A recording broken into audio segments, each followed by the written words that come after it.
দেখে নেব খেলার সময়ের শিরোনাম। শান্ত হৃদয়কে ছাড়াই উইন্ডিজের বিপক্ষে ওয়ানডে স্কোয়াড ঘোষণা বিসিবির। ভালো করার লক্ষ্য নিয়ে দেশ ছাড়লেন মাহমুদুল্লাহ তামিম সহ 4 ক্রিকেটার।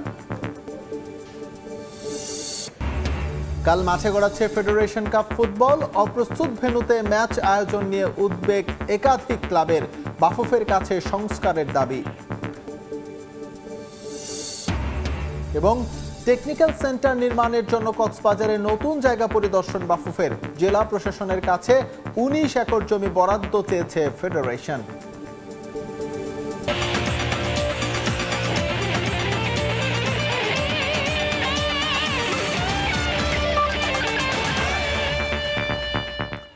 ক্রিকেটারদের বিমান ছাড়ার কয়েক ঘন্টা আগে আনুষ্ঠানিকভাবে উইন্ডিজের বিপক্ষে 15 সদস্যের ওয়ানডে দল ঘোষণা করল বিসিবি। অনুমিতভাবেই ইনজুরির কারণে বাদ পড়েছেন নিয়মিত অধিনায়ক নাজমুল হোসেন শান্ত এবং তাওহিদ হৃদয়। আর বিসিবি এবং সরকারের সঙ্গে হিসেব নিকেশ না মেলায় দলে নেই সাকিব আল হাসান। ক্যারিবিয়ান অঞ্চলে টেস্টের পর রঙিন পোশাকেও দলকে নেতৃত্ব দেবেন মেহেদী হাসান মিরাজ। আর টপ অর্ডার ব্যাটারের ব্যর্থতায় প্রথমবারের মতো ওয়ানডে দলে ডাক পেলেন ওপেনার পারভেজ হোসেন ইমন। বিশ্বকাপ ছাড়া খুব সম্ভবত একটা সিরিজের দল দেয়া নিয়ে এত অপেক্ষা কখনো করেনি বাংলাদেশ ক্রিকেট বোর্ড। ওয়ানডে দলের 4 সদস্য উইন্ডিজের বিমান ধরার জন্য যখন প্রস্তুত, তখনই আনুষ্ঠানিকভাবে 15 সদস্যের দল ঘোষণা ক্রিকেট বোর্ডের,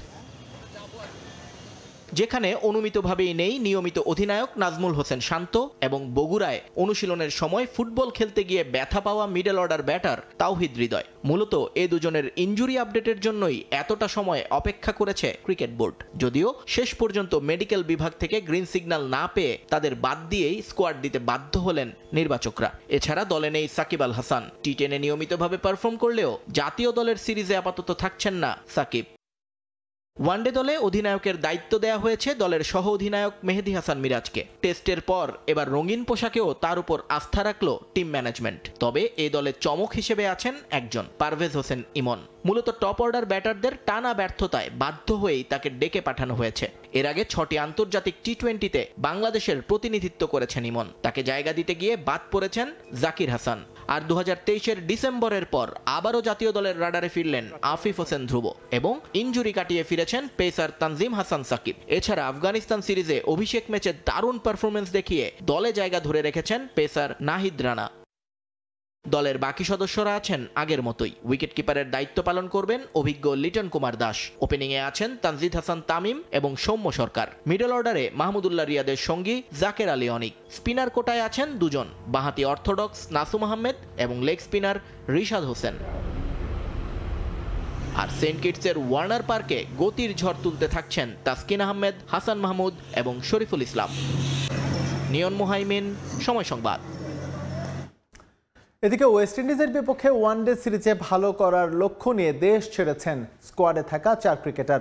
মাহমুদুল্লাহ রিয়াদ সহ ক্যারিবীয় দ্বীপপুঞ্জের উদ্দেশ্যে পাড়ি জমিয়েছেন তানজিদ তামিম, পারভেজ ইমন ও নাসুম আহমেদ। ওয়ার্ল্ড কাপের অভিজ্ঞতা কাজে লাগিয়ে শুরুটা দুর্দান্ত করতে চান তানজিদ তামিম। এছাড়া নিজের দায়িত্ববোধ নিয়ে আগের চেয়ে সতর্ক এই ওপেনার। ক্যারিবীয় দ্বীপপুঞ্জের উদ্দেশ্যে দেশ ছাড়ার ঘণ্টা 3 আগে ওয়েস্ট ইন্ডিজের বিপক্ষে ওয়ানডে দল ঘোষণা করে বাংলাদেশ। দল ঘোষণার ঠিক 1 ঘণ্টা পর ব্যক্তিগত গাড়িতে বিমানবন্দরে উপস্থিত স্কোয়াডে থাকা মাহমুদুল্লাহ রিয়াদ। গাড়ি থেকে নামতেই সেলফি তুলে ভক্তদের আবদারও মেটান সাইলেন্ট কিলার। বিমানবন্দরে কড়া নিরাপত্তা, যেখানে ছাড় পাননি মাহমুদুল্লাহ। মুখের মাস্ক নামালেও তাকে থামিয়ে পাসপোর্ট দেখতে চান বিমানবন্দরের দায়িত্বে থাকা কর্মকর্তারা। এরপর ফ্লাইটের টিকিট দেখাতে হয় এই সিনিয়র ক্রিকেটারকে। রিয়াদের জন্য চ্যাম্পিয়ন্স ট্রফিতে নিজের জায়গাটা মজবুত করতে ওয়েস্ট ইন্ডিজের সিরিজটা বেশ গুরুত্বপূর্ণ। মাহমুদুল্লাহর পরই বিমানবন্দরে আসেন স্কোয়াডে থাকা বাকি 3 ক্রিকেটার তানজিদ তামিম, নাসুম আহমেদ এবং প্রথমবারের মতো ওয়ানডে দলে ডাক পাওয়া পারভেজ ইমন। তাদেরও আটকে দিয়ে পাসপোর্ট দেখতে চাওয়া হয়। ক্যারিবীয় দ্বীপপুঞ্জে ভঙ্গুর দল নিয়ে রীতিমতো ধুঁকছে বাংলাদেশ। তবে সীমিত ওভারের ফরম্যাটে তানজিদ তামিম নিজেদের শক্তিমত্তা নিয়ে শোনালেন আশার কথাই। আমরা এর থেকে ভালো করতে পারি। তো আমি যেটা প্রথমে বলছি যে সবার যদি সবার রেসপন্সিবিলিটিসটা নিই তাহলে আশা করি যে ভালো কিছু করা সম্ভব। কমাস আগেই ক্যারিবীয় দ্বীপপুঞ্জে টি-20 ওয়ার্ল্ড কাপ খেলেছে বাংলাদেশ। সেই অভিজ্ঞতা কাজে লাগিয়ে শুরুটা ভালো করার প্রত্যাশা তামিমের। এর আগেও আমরা ওয়ার্ল্ড কাপ খেলছি ওখানে, তো মানে ভালো করারই লক্ষ্য থাকবে, চেষ্টা করবো যাতে শুরুটা আমাদের ভালো করতে পারি। টপ অর্ডার ব্যর্থতায় ব্যাটিংয়ে আরও বেশি দায়িত্ব নিতে প্রস্তুত তামিম। আমার পার্সোনালি যেটা মনে হয় যে আরেকটু রেসপন্সিবিলিটিস বাড়াইতে হবে, কারণ ম্যাক্সিমাম ইনিংসে আমি ভালো শুরু করছি, সেখান থেকে আমি ক্যারি করতে পারি নাই। সো এখন থেকে চেষ্টা থাকবে যে যদি আমি ইনিংসটা ভালো শুরু করি, সেক্ষেত্রে রেসপন্সিবিলিটি নিয়ে কীভাবে আমি ইনিংসটা বড় করবো। তো আমার ব্যাক অফ দ্য মাইন্ড আসলে এটা আমি একটা জিনিস মনে করি, এটা আসলে একটা মেন্টাল থিং। তো আমি যদি মনে করি একটা ভালো গেম প্ল্যান নিয়ে নামতে পারি এবং ভালো শুরু করার পর যদি ইনিংসটা ক্যারি করতে পারি, তো আশা করি যে এখান থেকে আরও বেটার হওয়া সম্ভব। ক্যারিবীয় দ্বীপপুঞ্জে দলের সঙ্গে যোগ দিয়ে একটি প্রস্তুতি ম্যাচ খেলার কথা টাইগারদের। রিফাতুল ইসলাম মিরন, সময় সংবাদ, ঢাকা। গুঞ্জন সত্যি করে ওয়েস্ট ইন্ডিজের বিপক্ষে টাইগারদের ঘোষিত ওয়ানডে স্কোয়াডে সাকিব আল হাসানের নাম না থাকায় হতাশ সাবেক অধিনায়ক ও বিসিবি পরিচালক আকরাম খান। তবে সার্বিক পরিস্থিতিতে বাস্তবতা মেনে নিয়েছেন তিনিও, তাই তো সুযোগ দেখছেন অন্যদের। দলের একাধিক সিনিয়র ক্রিকেটারের ইনজুরিতে তুলনামূলক গড়পড়তা স্কোয়াড হওয়ায় এই সিরিজ নিয়ে খুব একটা আশাবাদী নন আকরাম। ঘাটতি দেখছেন চ্যাম্পিয়ন্স ট্রফির প্রস্তুতিতেও। আমি চাই সাকিব আল হাসান খেলুক, কিন্তু ওর ব্যাপারটা আসলে পুরোপুরি ওর যে কারণে সে আসতে পারছে না, এটা কিন্তু আসলে ক্রিকেট বোর্ড এটার সাথে কোনোভাবে সম্পৃক্ত না। সামনের দিকে ক্রিকেট বোর্ড অটোনমাসলি সিদ্ধান্তগুলো নিবে অবশ্যই। আর সেক্ষেত্রে আমার যে কোনো পরামর্শ যদি ওই সময়ের প্রেক্ষিতে দেওয়ার মতো থাকে, আমি তাদেরকে সেটা জানাবো। কখনো বোর্ড কর্তারা বল ঠেলেন সরকারের কোর্টে, আবার ক্রীড়া বিষয়ক উপদেষ্টা বিসিবির দিকে। দুপক্ষের দায় চাপানোয় খেলায় কি হচ্ছে, কেন হচ্ছে, সে বাস্তবতা সবার জানা। তাই তো সাকিব যেন এই মুহূর্তে এক অস্বস্তির নাম সভাপতি ফারুক আহমেদের কাছে। ওয়েস্ট ইন্ডিজের বিপক্ষে ওয়ানডে সিরিজের নাম কাটা গেছে সাকিবের। চ্যাম্পিয়ন্স ট্রফি শুরুর আগে শেষ ওয়ানডে সিরিজে সাকিবের না থাকায় যেন বলাই যায় আন্তর্জাতিক ক্যারিয়ারে ইতি টানা হয়ে গেছে টাইগার ক্রিকেটের এই পোস্টার বয়ের। সাকিবের মতো কিংবদন্তির এমন নিভৃতে বিদায় কতটা সমীচীন সে তর্ক পড়ে। তবে শেষ পর্যন্ত তার না থাকায় সমর্থকদের পাশাপাশি যারপরনাই হতাশ বোর্ডের বর্তমান পরিচালকরা। ও তো বাংলাদেশের one of the best player, তো ও থাকলে আপনার টিমের স্ট্রেংথ কিন্তু সবসময় বেড়ে যায়। তো ওর কোয়ালিটি আছে, আবার বোলিংটা তো ওর অনেক ভালো ব্যাটসম্যান। সো আমার মনে হয় যে ও থাকলে তো অবশ্যই টিমের স্ট্রেংথ বাড়ে। ইনজুরির লম্বা তালিকায় একেবারে গড়পড়তা দল নিয়ে ক্যারিবীয়দের বিপক্ষে ওয়ানডে সিরিজ খেলতে হবে টাইগারদের। সাম্প্রতিক সময় ব্যাটিংয়ে ধুঁকতে থাকা বাংলাদেশ কেমন করবে এই সিরিজে? গত কয়েকটা সিরিজ দেখেছি আমাদের ব্যাটসম্যানরা কিন্তু ওরকম ছন্দে নেই। আমরা বোলিংটা ভালো করছি, বোলিংটা আগের চেয়ে অনেক ইমপ্রুভ হয়েছে, ধারাবাহিকতা অনেক ভালো, বাট ব্যাটিংটা নিয়ে আমরা কোথাও সেট করতে পারছি না আর কি। তার মধ্যে আমাদের 2-1 ইনজুর্ড হয়ে গেছে। দায়িত্বটা নিয়ে খেলতে হবে এবং রেসপন্সিবিলিটি নিয়ে যদি খেলে তাহলে ইনশাল্লাহ আমরা ভালো করব। মন্দের এক ভালো দেখছেন আকরাম খান, বলছেন এই সিরিজ দারুণ একটা সুযোগ হতে পারে আবারও ডাক পাওয়াদের। কিন্তু ইতিহাস বলে এভাবে সুযোগ পেয়েও তা হেলায় হারানোর অনেক রেকর্ড আছে ক্রিকেটারদের। এবার কি পাল্টাবে সেই চিত্র? প্রশ্নটা আপাতত ভবিষ্যতের হাতে। মাহবুব রিমন, সময় সংবাদ, ঢাকা। ওয়ানডেতে এখন আগের চেয়ে অনেক পরিণত দল বাংলাদেশ নারী ক্রিকেট দল। নিয়মিত ঘরোয়া লিগ ও আন্তর্জাতিক ম্যাচ খেলার সুযোগ আগের চেয়ে বাড়ার কারণেই সফলতা পাচ্ছে মেয়েরা। সিরিজ জয়ের পর এমনটাই জানিয়েছেন দুই ক্রিকেটার ফারজানা হক ও শারমিন আক্তার সুপ্তা। দাপুটে পারফরমেন্সের কৃতিত্ব কোচ মোহাম্মদ সালাউদ্দিনকে দিয়েছেন দুজন। জানালেন কঠোর পরিশ্রমের কারণেই আয়ারল্যান্ডের বিপক্ষে এমন পারফর্ম করা সম্ভব হয়েছে। আয়ারল্যান্ডের বিপক্ষে বাংলাদেশের 3-3 জয়ে বড় ভূমিকা রেখেছেন দুই ব্যাটার ফারজানা হক ও শারমিন আক্তার সুপ্তা। সিরিজের সবচেয়ে বেশি 211 রান এসেছে সুপ্তার ব্যাটে। ধারাবাহিক পারফরমেন্সে ফারজানা করেছেন 172 রান। ম্যাচ শেষে সংবাদ সম্মেলনেও আলো কেড়েছেন এ দুই ক্রিকেটার। ক্যামেরার সবগুলো চোখ ছিল শুধু তাদের দুজনের দিকেই। আয়ারল্যান্ডের বিপক্ষে এমন দাপুটে পারফরমেন্সে আত্মবিশ্বাস বেড়েছে দুজনেরই। ফারজানার চেয়ে সুপ্তার কাছে সিরিজটা আরো বেশি স্মরণীয়, কারণ 16 মাস পর তার প্রত্যাবর্তনটা হয়েছে রাজসিক। কঠোর পরিশ্রমী এই সাফল্যের মূল কারণ বলে জানালেন এই দুই ক্রিকেটার। প্রস্তুতির মধ্যে যেটা ছিল, আমি কোন জায়গাগুলো উইকনেস আছে এবং আমার কোন জায়গাগুলো করলে বেটার হয় এবং আমি কোথায় খারাপ করছি, এগুলো নিয়ে অ্যাকচুয়ালি কাজ করছিলাম এবং ন্যাশনাল টিমে ইন করি, দেন পারফর্ম করেছি, ভালো লাগছে। আমি নিজেই বিশ্বাস করি যে আমি অনেক লম্বা খেলতে পারি। তো এর সাথে আসলে অবশ্যই কিছু শর্ট প্র্যাকটিস করতে হবে, কেননা সবসময় তো লম্বা প্র্যাকটিস বল খেললেই তো আর হবে না, রানও করতে হবে। তো আমি আসলে আমার কাজগুলো অবশ্যই চেষ্টা করে যাচ্ছি আরও ভালো কীভাবে 100 বলে অ্যাটলিস্ট 80-90 জন আমি করতে পারি। টাইগাররা যে কোনো সমস্যায় ছুটে যান প্রিয় কোচ মোহাম্মদ সালাউদ্দিনের কাছে। শুধু ছেলেদের ক্রিকেটই নয়, মোহাম্মদ সালাউদ্দিনের কাছে মস্কো সাকিব একাডেমিতে গিয়ে স্কিলে উন্নতি হয়েছে ফারজানা ও সুপ্তারও। একাডেমির আধুনিক সুযোগ সুবিধা আর কোচ সালাউদ্দিনকে নিজেদের উন্নতির পুরো কৃতিত্ব দিলেন দুই ক্রিকেটার। এত কোয়ালিটি আসলে প্র্যাকটিস করার জায়গা ওটা।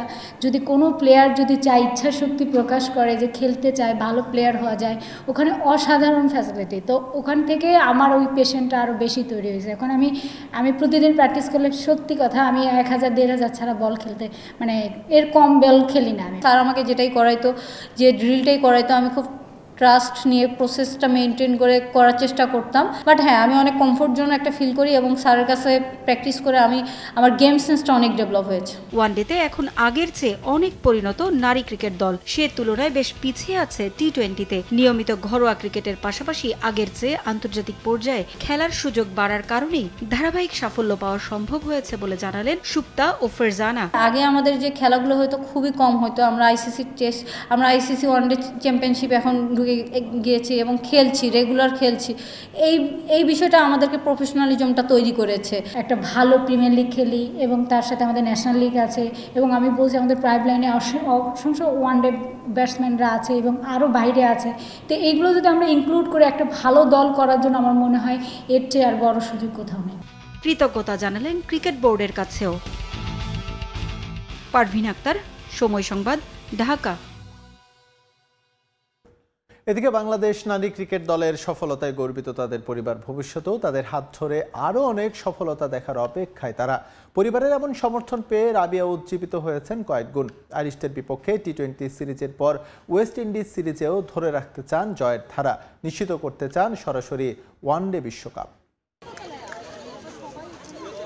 আয়ারল্যান্ডকে হোয়াইট ওয়াশ নারী ক্রিকেট দলের অনন্য ইতিহাস। ক্রিকেটাররা ম্যাচ শেষে রেকর্ড গড়া সিরিজ জয়ের মুহূর্তটা উপভোগ করেছেন পরিবারের সঙ্গে। মেয়ের খেলা মাঠে বসে উপভোগ করেছেন রাবেয়ার বাবা। মেয়ের জন্য হয়েছেন গর্বিত, জানিয়েছেন কতটা পথ পাড়ি দিয়ে এই জায়গায় এসেছেন রাবেয়া। যেটা আমি ভাষায় প্রকাশ করতে পারবো, আমি খুব গর্বিত। বাংলাদেশকে অবশ্যই ভালো একটা উপহার দিক, এটা আমি চাচ্ছি যে বাংলাদেশের সুনাম অর্জন করে আসুক, আরও ভালো করুক।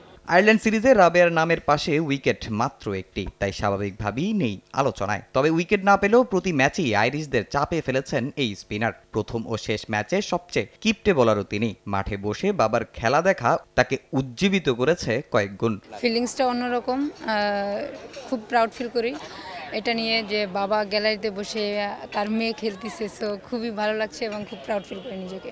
বিকেএসপিতে যখন রেগুলার ছিলাম তো তখন থেকেই আমার জিদ ছিল যে বাংলাদেশকে যত তাড়াতাড়ি যতদূর নেওয়া যায়। সো আমি চেষ্টা করতেছি এবং টিমকে যেভাবে হেল্প করার তো হেল্প করতেছি এবং আমার দায়িত্ব এটা বাংলাদেশের হয়ে, টিমের হয়ে। সো আমাকে পারফর্ম করতে হবে এবং টিমকে যত দূর নেওয়া যায় সো আমার এটা করতেই হবে।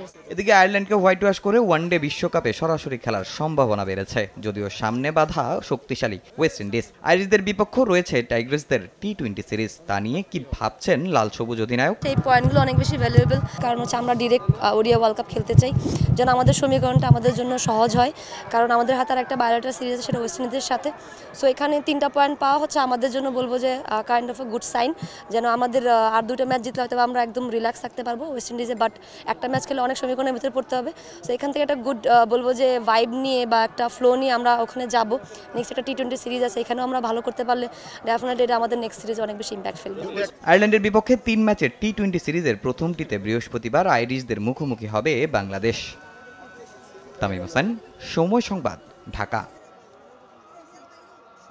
আগামী বছর নারীদের ওয়ানডে বিশ্বকাপে সরাসরি বাংলাদেশের খেলার সম্ভাবনা দেখছেন বিসিবির নারী উইং প্রধান হাবিবুল বাশার সুমন। আয়ারল্যান্ড সিরিজের ধারাবাহিকতা জানুয়ারিতে ওয়েস্ট ইন্ডিজের বিপক্ষে সিরিজেও ধরে রাখবে জ্যোতিরা, এমনটাই প্রত্যাশা বাশারের। তার মতে ক্যারিবিয়ানদের কঠিন চ্যালেঞ্জ ছুড়ে দেবে টাইগ্রেসরা। স্বাগতিকদের দিয়ে রাখলেন আগাম সতর্কবার্তা। আয়ারল্যান্ড সিরিজের বড় প্রাপ্তি হিসেবে ব্যাটিংয়ে ধারাবাহিক উন্নতিকেই দেখছেন তিনি।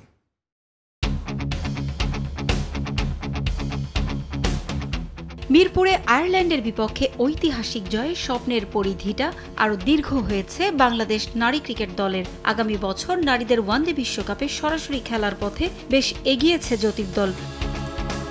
ওডিআই চ্যাম্পিয়নশিপের পয়েন্ট টেবিলে ২১ ম্যাচ খেলে নারীরা জয় পেয়েছে ৭টিতে, হেরেছে ৯ ম্যাচ। ১৯ পয়েন্ট নিয়ে টেবিলের ৭ নম্বরে আছে নিগার সুলতানা জ্যোতির দল। শীর্ষে থাকা ৬ দেশ সরাসরি খেলবে আগামী বছর সেপ্টেম্বরে অনুষ্ঠিত ভারত বিশ্বকাপে। বাকিদের পাড়ি দিতে হবে বাছাই পর্ব। আইরিশ নারীদের হোয়াইট ওয়াশের পর বাংলাদেশের সামনে চ্যালেঞ্জ এখন ওয়েস্ট ইন্ডিজ। জানুয়ারিতে ওয়েস্ট ইন্ডিজের বিপক্ষে ৩টি ওয়ানডে ম্যাচ খেলবে নারী দল। সে সিরিজে ক্যারিবীয় নারীদের হোয়াইট ওয়াশ করতে পারলেই কোনো সমীকরণের মার প্যাচে না গিয়ে সরাসরি বিশ্বকাপে খেলার টিকিট পাবে বাংলাদেশ, নয়তো খেলতে হবে বাছাই পর্ব। আয়ারল্যান্ডের বিপক্ষে দাপুটে জয়ের পর নারীদের নিয়ে আত্মবিশ্বাস বেড়েছে ক্রিকেট বোর্ডের। এই সিরিজের সবচেয়ে বড় প্রাপ্তি ব্যাটিংয়ে ধারাবাহিক উন্নতিকেই দেখছে বোর্ড। আমরা যেভাবে ক্রিকেট খেলেছি এই সিরিজে সেটা নিয়ে আমি খুব satisfied. I think we bowled very well, we fielded very well. আমার ফিল্ডিংটা খুব ভালো হয়েছে এবং ব্যাটিংটা ঠিক যেরকম করা দরকার ছিল পরিস্থিতি অনুযায়ী সে ব্যাটিং করতে পেরেছে মেয়েরা। ওয়েস্ট ইন্ডিজ সফরে বাংলাদেশের বিপক্ষে ভালো করাটা স্বাগতিকদের জন্য চ্যালেঞ্জিং হবে বলেও মনে করেন বাশার। এই সিরিজের পরে আমরা অনেক কনফিডেন্ট আমরা আমাদের খেলাটা ধরতে পেরেছি। এই সিরিজ যেভাবে খেললাম আই থিঙ্ক আমরা একটা বেটার পজিশন নিয়ে ওয়েস্ট ইন্ডিজ যাব। নারী ওডিআই চ্যাম্পিয়নশিপের পয়েন্ট টেবিলে ওয়েস্ট ইন্ডিজ ১৮ ম্যাচে ১৪ পয়েন্ট নিয়ে আছে ৯ নম্বরে। পারভিন আক্তার, সময় সংবাদ, ঢাকা। এদিকে আয়ারল্যান্ডের বিপক্ষে ৩ ম্যাচের টি-20 সিরিজের প্রথম ২ ম্যাচের জন্য ১৫ সদস্যের দল ঘোষণা করেছে বিসিবি। ওয়ানডে সিরিজে আয়ারল্যান্ডকে হোয়াইট ওয়াশ করে আত্মবিশ্বাসের তুঙ্গে বাংলাদেশ নারী ক্রিকেট দল। জয়ের ধারাবাহিকতা টি-20 সিরিজেও ধরে রাখতে চান জ্যোতিরা। ৫ ডিসেম্বর থেকে সিলেটে শুরু হবে ৩ ম্যাচের টি-20 সিরিজ। ১৫ সদস্যের দলে ইনজুরির কারণে নেই সাথী রানী। তার জায়গায় ফিরেছেন সুপ্তা। দলে জায়গা হারিয়েছেন দিশা বিশ্বাস। তার পরিবর্তে ফিরেছেন বাঁ হাতি স্পিনার সঞ্জিদা আক্তার মেঘলা। ওয়ানডে সিরিজে দুর্দান্ত পারফর্ম করা মারুফা আক্তারকে বিশ্রাম দেওয়া হয়েছে টি-20-তে। এছাড়াও বিশ্রামে থাকবেন সুলতানা। এই দুজনের পরিবর্তে দলে ডাকা হয়েছে জান্নাতুল সুমনা ও ফারিহা তৃষ্ণাকে। সিরিজের বাকি টি-20 ম্যাচ হবে ৭ ও ৯ ডিসেম্বর। সবগুলো ম্যাচই হবে সিলেট আন্তর্জাতিক ক্রিকেট স্টেডিয়ামে। এবার অনূর্ধ্ব-১৯ এশিয়া কাপের খবর। গ্রুপ চ্যাম্পিয়ন হওয়ার মিশনে মঙ্গলবার শ্রীলঙ্কার মুখোমুখি হবে বাংলাদেশ। দুবাই আন্তর্জাতিক ক্রিকেট স্টেডিয়ামে ম্যাচ শুরু হবে সকাল ১১টায়। আফগানিস্তানের বিপক্ষে দাপুটে জয়ের পর দ্বিতীয় ম্যাচে নেপালকে হারিয়েছে বাংলাদেশ। এরই মধ্যে ইয়াং টাইগাররা নিশ্চিত করেছে আসরের সেমিফাইনাল। বি গ্রুপে ২ ম্যাচের দুটিতে জয় পেয়েছে বাংলাদেশ ও শ্রীলঙ্কা। দুদলের সংগ্রহ ৪ পয়েন্ট হলেও নেট রান রেটে এগিয়ে আছে লঙ্কান যুবারা। গ্রুপ চ্যাম্পিয়ন হতে চাইলে শ্রীলঙ্কাকে হারাতেই হবে আজিজুল হাকিম, তামিম, মারুফ, মৃধাদের। আসরে ব্যাট হাতে দুর্দান্ত পারফর্ম করেছেন জাওয়াদ আবরার, আজিজুল হাকিম, তামিমরা। বল হাতেও ধারাবাহিক সফলতা পাচ্ছেন ফাহাদ, ইমন, রিজান হোসেন। দলগত চেষ্টায় শ্রীলঙ্কার বিপক্ষে জিতে গ্রুপ চ্যাম্পিয়ন হয়ে সেরা ৪-এ পার রাখতে চাইবে ডিফেন্ডিং চ্যাম্পিয়নরা। যুব ওয়ানডেতে দুদলের ৫৬ দেখায় ২৮ ম্যাচে জয় আছে বাংলাদেশের। লঙ্কানরা জিতেছে ২৪টি।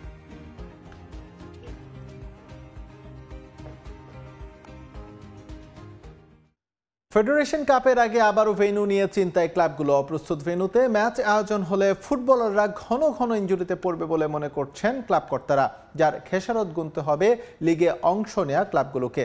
অতি সত্বর ম্যাচগুলোকে খেলার উপযোগী করে তোলার জন্য বাফুফের কাছে দাবি জানায় ক্লাবের কোচ ও কর্মকর্তারা। মাঠের কারণে ঘরোয়া ফুটবল মৌসুমের খেলা ১ মাস পিছিয়ে দেয় বাংলাদেশ ফুটবল ফেডারেশন। তবে এই ১ মাসেও মাঠ ঠিক করতে পারেনি বাফুফে। মানহীন মাঠেই গড়িয়েছে বাংলাদেশ প্রিমিয়ার লিগের প্রথম রাউন্ডের খেলা, যা নিয়ে আপত্তি জানায় ক্লাবগুলো।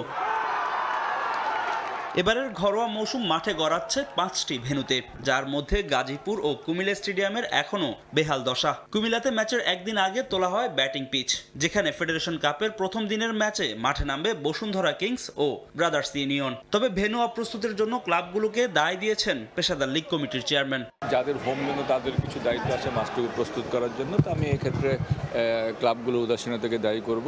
তো আমরা আশা করছি যে কিছুদিনের মধ্যে মাঠগুলো হয়তো উপযুক্ত হয়ে যাবে। পেশাদার লীগ কমিটির চেয়ারম্যানের এমন দায় দেওয়াটা অযৌক্তিক বলে জানান ব্রাদার্স ইউনিয়নের ম্যানেজার আমির খান। বাফুফে স্টেডিয়ামগুলোকে ক্লাবের হোম ভেন্যু ঘোষণা করলেও তা শুধু নামেই। মূলত মাঠের মালিক জাতীয় ক্রীড়া পরিষদ হওয়ায় সেখানে কর্তৃত্ব চলে তাদের। ভেন্যুটা সম্পূর্ণ নিয়ে নিছে, এটা আমি মনে করি আর আজ থেকে 5-6 বছর আগেই এই সমস্ত দায় দায়িত্বটা ফুটবল ফেডারেশন নিয়ে নিয়েছে। এখানে আর ক্লাবগুলোকে দোষারোপ করাটা আমার মনে হয় না এটা বাঞ্ছনীয়। এটা আমার মনে হয় এটা ফেডারেশনের দায়িত্ব। মাঠের এমন সমস্যার কারণে চিন্তিত ক্লাবগুলো। বাফুফেকে এখনই পদক্ষেপ নিতে বললেন ক্লাব কর্মকর্তারা। অন্য অপোনেন্টের কারো সাথে আঘাত করে হয় না, কিন্তু মাঠের কারণে আঘাত হয়েছে। পুলিশের যে প্লেয়ার ইনজুর্ড হয়েছে সেও কিন্তু মাঠের কারণে। এটা তো ওভারঅল আসলে ভালো না, এই জিনিসটা তো প্লেয়ারদের জন্য ক্ষতিকর। আগে থেকে ক্লাবগুলোকে নিয়ে বসে যদি এই সেটেলমেন্টে যেত তাহলে আমার মনে হয় এত কথা হতো না। আমাদের ভেন্যু ছাড়া আরো বাইরে দুটি ভেন্যুতে, একটা কুমিল্লা একটা ময়মনসিংহ। তো সেই হিসাবে আমাদের বাইরের মাঠগুলোকে আমাদের সাথে খেলতে গেলে যে একটা তারতম্য বা একটা ফাঁক, সেটাকে আমাদেরকে গ্যাপ এবং মাঠের সাথে পরিবেশের সাথে মানিয়ে আমাদের বাইরে খেলায় বেশি। তো সেই জায়গাতে আমরা যে ডিফেন্ডিং চ্যাম্পিয়ন, সেই হিসাবে আমাদের এই টিমকে আমাদের ওইভাবে প্রস্তুত করেছি। বাফুফের একটি সূত্র জানিয়েছে, অর্থের অভাবে এখনো ভেন্যুগুলো পুরোপুরি প্রস্তুত করতে পারছে না ফেডারেশন। দ্রুত এই সমস্যার সমাধান না হলে তার খেসারত গুনতে হবে প্রিমিয়ার লিগে অংশ নেওয়া ক্লাবগুলোকে। ফাহিম ইসলাম, সময় সংবাদ, ঢাকা। টেকনিক্যাল সেন্টার নির্মাণের জন্য কক্সবাজার জেলা প্রশাসনের কাছে নতুন করে 19.1 একর জমি বরাদ্দ চেয়েছে ফুটবল ফেডারেশন। এর আগে খুনিয়া পালংয়ে জায়গা পেলেও পরিবেশ সংক্রান্ত ইস্যু থাকায় তা বাতিল হয়। এবার রামু উপজেলার রশিদনগর ইউনিয়নের মহাসড়কের কাছে এই জায়গা বরাদ্দ চেয়েছে ফুটবল ফেডারেশন। বেশ লম্বা সময় ধরে ঝুলে আছে কক্সবাজারে বাফুফের টেকনিক্যাল সেন্টার প্রজেক্ট। ফিফা থেকে অর্থ বরাদ্দ হয়ে আছে ঠিকই, কিন্তু সুবিধাজনক জায়গা না পাওয়ায় এই স্থবিরতা। এর আগে খুনিয়া পালংয়ে একটি জায়গা নির্ধারণ করা হলেও পরিবেশবাদী সংগঠনের আপত্তির কারণে প্রস্তাবিত জায়গাটি বাতিল করে প্রশাসন। নতুন কমিটি দায়িত্ব নিয়ে গুরুত্বের সঙ্গে নিয়েছে এই টেকনিক্যাল সেন্টার। রামু উপজেলার রশিদনগর ইউনিয়নের মহাসড়কের পাশে 19.1 একরের একটি জায়গা সরজমিনে পরিদর্শন করেছে বাফুফে কর্মকর্তারা। সেটি বরাদ্দ পেতে আবেদন করা হয়েছে কক্সবাজার জেলা প্রশাসনের কাছেও। আমরা সবাই জায়গাটা দেখেছি, এটা একটা সুন্দর ভ্যালির উপরে পুরোটাই সমতল জায়গা এবং এখানে কোনো পরিবেশের ক্ষতি হওয়ার মতো কিছু নেই। আমরা সুন্দরভাবে এখানে বাফুফের যদি জেলা প্রশাসন আমাদেরকে জায়গাটা বরাদ্দ দেয়, আশা করি দিবে, ওনারাও পজিটিভ। আমরা বরাদ্দ পেলে অতি শীঘ্রই আমরা আমাদের কাজ শুরু করতে পারবো। ডেভেলপমেন্ট প্রজেক্ট হলেও জীববৈচিত্র্য এবং পরিবেশ সংক্রান্ত ইস্যুর জন্য সংশ্লিষ্ট বিষয়গুলো গুরুত্বের সঙ্গে নিয়েছে প্রশাসন। সার্বিক বিষয় খতিয়ে দেখে এবার জমি বরাদ্দ দিতে চান নীতি নির্ধারকরা। জমির আশপাশ বিষয়গুলো সমন্বয় করেই দিতে চান অগ্রগতির প্রতিবেদন। জায়গাটার প্রাথমিক সুইটেবিলিটি আছে, তবে আমরা ডকুমেন্ট অ্যানালাইসিস করে ওনাদের চাহিদাপত্রটা অফিসিয়ালি এখন আমাদের হাতে এসে পৌঁছায়নি। আমি জেনেছি ওনারা অ্যারাউন্ড 19.1 একরের মতো জায়গা ওনারা চান। এই জায়গার ওনাদের ডিমান্ডের উপর ভিত্তি করে এবং সরেজমিনে তদন্ত করে আমরা ফাইনাল প্রতিবেদন প্রেরণ করব। তবে প্রাথমিক তদন্তে জায়গাটার যে সুইটেবিলিটির কথা বললো ওইটার সাথে আমি একমত যে এখানে হয়তো ভালো একটা ইনফ্রাস্ট্রাকচার করা যেতে পারে। কক্সবাজারের এই টেকনিক্যাল সেন্টারে পুরুষ এবং নারী দলের জন্য আলাদা দুটি ডরমেটরির পাশাপাশি থাকবে জিমনেশিয়াম, সুইমিং পুল এবং দুটি খেলার মাঠ, যার মধ্যে একটি ন্যাচারাল, অন্যটি কৃত্রিম টার্ফ। সুজাউদ্দিন রুবেল, সময় সংবাদ, কক্সবাজার। বাফুফের লোগো ব্যবহার করে পঞ্চগড়ে চলছে গ্রাসরুট কোচিং কোর্স, যেখানে জড়ানো হয়েছে টেকনিক্যাল কমিটির চেয়ারম্যান কামরুল হাসান হিলটনের নামও। প্রতিটি কোর্সের জন্য আবেদনকারীদের কাছ থেকে 7,000 টাকা করে নিচ্ছে Panchagarh south football development association নামে একটি সংগঠন। তবে এই কোচিং কোর্সের সঙ্গে বাফুফের কোনো সংশ্লিষ্টতা নেই বলে জানান বাফুফের টেকনিক্যাল কমিটির চেয়ারম্যান কামরুল হাসান হিলটন। মূলত গ্রাসরুট পর্যায়ের কোচিং কোর্সগুলো জেলা ফুটবল অ্যাসোসিয়েশন দিয়ে পরিচালিত করে বাফুফে, যার জন্য কাউকে এই কোর্সে অংশ নিতে নিষেধ করেন ফেডারেশনের টেকনিক্যাল কমিটির চেয়ারম্যান। এই বিষয়ে আইন অনুযায়ী ব্যবস্থা নেওয়ার কথাও জানান তিনি।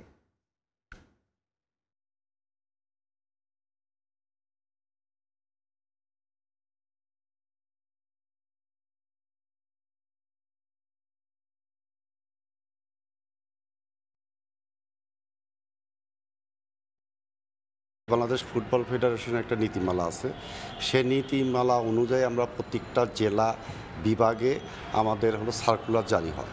সেই সার্কুলার জারির মাধ্যমে আমরা প্রত্যেকটা বিভাগে আমাদের ডিএফের প্রেসিডেন্ট এবং ডিএফের ওই কমিটির মাধ্যমে আমরা এই কাজগুলো করে থাকি। যে প্রতিষ্ঠানটা করেছে আমরা শুনছি আপনাদের মাধ্যমে, সেক্ষেত্রে আমাদের ওই প্রতিষ্ঠান কিন্তু আমাদের স্টেক হোল্ডার না।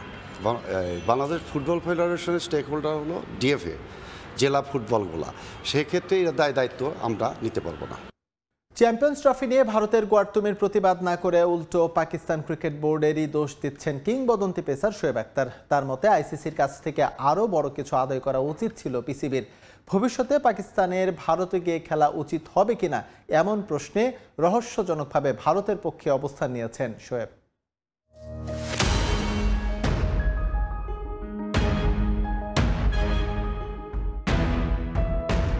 আনুষ্ঠানিক ঘোষণা আসেনি, কিন্তু এরই মধ্যে সবার জানা হয়ে গেছে চ্যাম্পিয়ন্স ট্রফির ভবিষ্যৎ। আয়োজন নিয়ে গো ধরে থাকলেও শেষ পর্যন্ত ভারতের গোয়ার্তুমির কাছে নতি স্বীকার করতে হয়েছে পাকিস্তানের। হাইব্রিড মডেলেই আসর আয়োজন করবে পিসিবি। ভারত তাদের ম্যাচগুলো খেলবে সংযুক্ত আরব আমিরাত। ভারত পাকিস্তানের রাজনৈতিক বৈরিতার শিকার ক্রিকেট, কিন্তু ক্ষতিপূরণ সবসময় গুনতে হচ্ছে পাকিস্তানকেই। আইসিসিতে বিসিসিআইয়ের প্রভাবের জন্য ন্যায্য দাবি থেকে সবসময় বঞ্চিত হয় পিসিবি। এবারও তার ব্যতিক্রম হয়নি। এর আগে ভারতের গোয়ার্তুমির জন্য এশিয়া কাপ হাইব্রিড মডেলে করে এসএসসি, এবার আইসিসিও হাঁটল একই পথে। তোমাকে অবশ্যই আয়োজক সত্ত্ব এবং তার লভ্যাংশ দেয়া উচিত। এটা যদি হয় তাহলে সমালোচনা করার মতো কিছু থাকবে না। পাকিস্তানেরও দাবি যুক্তিসঙ্গত, তাদের অবশ্যই শক্ত অবস্থান ধরে রাখা উচিত ছিল। আমরা যদি আমাদের দেশে চ্যাম্পিয়ন্স ট্রফি আয়োজন করি এবং ভারত সেখানে আসতে না পারে, তাহলে ভারতের উচিত পাকিস্তানকে উচ্চ হারে লভ্যাংশ দেয়া। এটাই যৌক্তিক।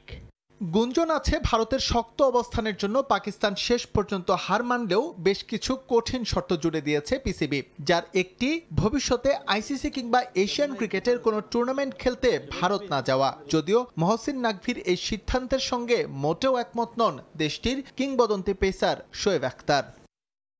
ভবিষ্যতে ভারতে গিয়ে পাকিস্তান খেলবে না এমন যেসব কথা শোনা যাচ্ছে, আমি তার সঙ্গে একমত নই। বরং এই ক্ষেত্রে আমাদের বন্ধুত্বের হাত বাড়িয়ে দেওয়া উচিত। আমার বিশ্বাস পাকিস্তান ভারতে যাবে এবং সেখানে ভারতকে হারিয়ে আসবে। এর চেয়ে মজার আর কিছুই হতে পারে না। যেহেতু হাইব্রিড মডেল চূড়ান্ত হয়ে গেছে, তাই পাকিস্তানের উচিত হবে এই নীতি ধরে রাখা।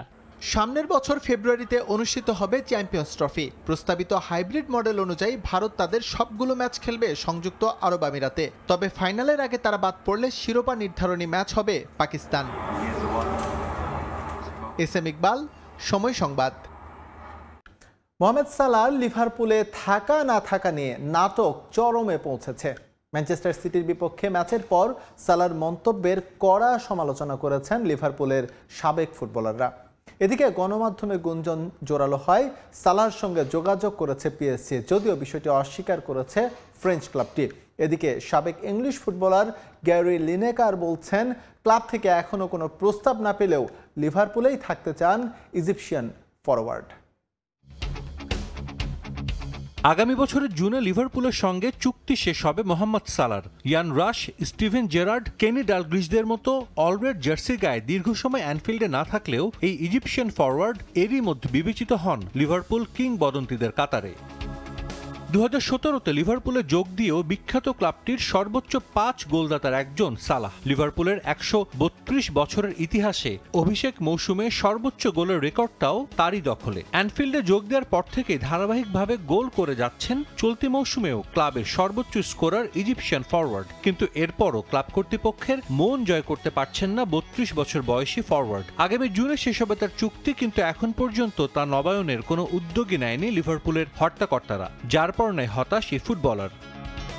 সে হতাশাও লুকাননি সালাহ। গেল সপ্তাহে সাক্ষাৎকারে স্পষ্টই বলেন ক্লাবের সঙ্গে চুক্তি বাড়াতে আগ্রহী তিনি। এরপর ম্যান সিটির বিপক্ষে ম্যাচের পর তার বক্তব্য নিয়ে রীতিমতো তোলপাড় শুরু হয়। স্কাই স্পোর্টসে বলেন, অ্যানফিল্ডে সিটির বিপক্ষে এটাই আমার শেষ ম্যাচ। সালার এই স্টেটমেন্টের পর এর পক্ষে বিপক্ষে অনেকেই মত দিয়েছেন। আবার ইউরোপের অন্য ক্লাবগুলো এই ফরওয়ার্ডকে দলে নিতেও আগ্রহী হয়ে উঠেছে।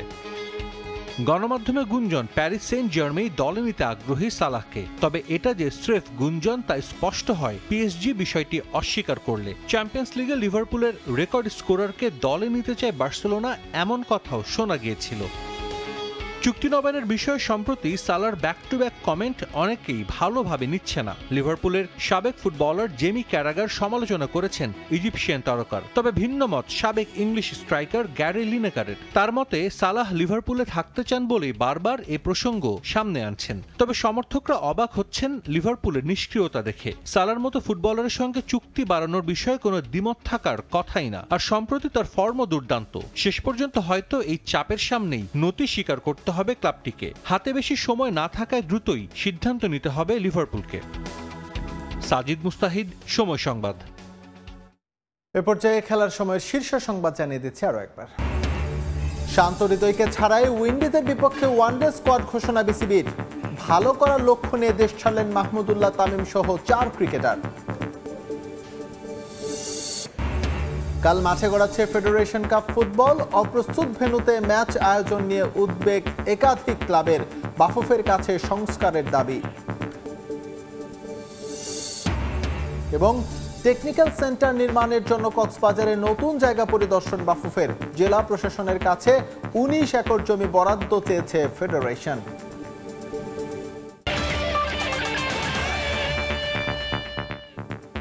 এই ছিল খেলার সময়ের এখনকার আয়োজন। সঙ্গে থাকুন সময়ের।